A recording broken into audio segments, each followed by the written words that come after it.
పొగాకు ఉత్పత్తులను వినియోగించే వారికి నోటి క్యాన్సర్, ఊపిరితిత్తుల క్యాన్సర్ ముప్పు ఉంచి ఉందని బాలిరెడ్డిపాళెం పిహెచ్సి వైద్యాధికారి డాక్టర్ బి రంగదీప్తి తెలిపారు.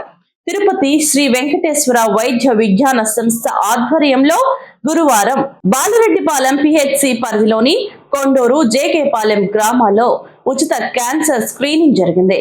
రాష్ట్ర ప్రభుత్వం ప్రకారం జిల్లా వైద్య ఆరోగ్య శాఖ సహకారంతో తిరుపతి జిల్లాలో 2 పింక్ బస్సుల ద్వారా మొబైల్ క్యాన్సర్ స్క్రీనింగ్ వేగవంతంగా జరుగుతుంది.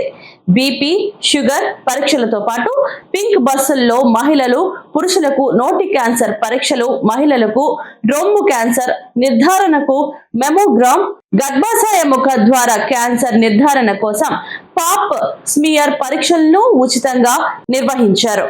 మహిళలు, పురుషులు విశేషంగా విచ్చేసి క్యాన్సర్ స్క్రీనింగ్ పరీక్షలు చేయించుకున్నారు. కాగా బాలిరెడ్డిపాలెం పిహెచ్సిలో మార్చి 21న, కల్లూరు, నేలపూడి మార్చి 24న వాకాడు 1, వాకాడు 2లో ఉచిత క్యాన్సర్ స్క్రీనింగ్ పరీక్షలు నిర్వహిస్తున్నారు. ఈ కార్యక్రమాల్లో స్విమ్స్ మెడికల్ ఆఫీసర్లు డాక్టర్ చైతన్య భాను, డాక్టర్ పద్మావతి, సర్పంచులు రామయ్య, పుల్లమ్మ, పంచాయతీ కార్యదర్శి శివకుమారి, స్థానిక నాయకులు D Madhu Reddy, P Purushottam Reddy, T Venkatakrishna Reddy, K Vishwanath, health visitor Sarojanamma, ఎంఎల్హెచ్పిలు Hemalatha, ప్రతిమ, ఏఎన్ఎంలు మస్తానమ్మ, విజయభారతి, ఈశ్వరమ్మ, స్థానిక వైద్య సిబ్బంది, ఆశా వర్కర్లు, సచివాలయ సిబ్బంది ఉన్నారు.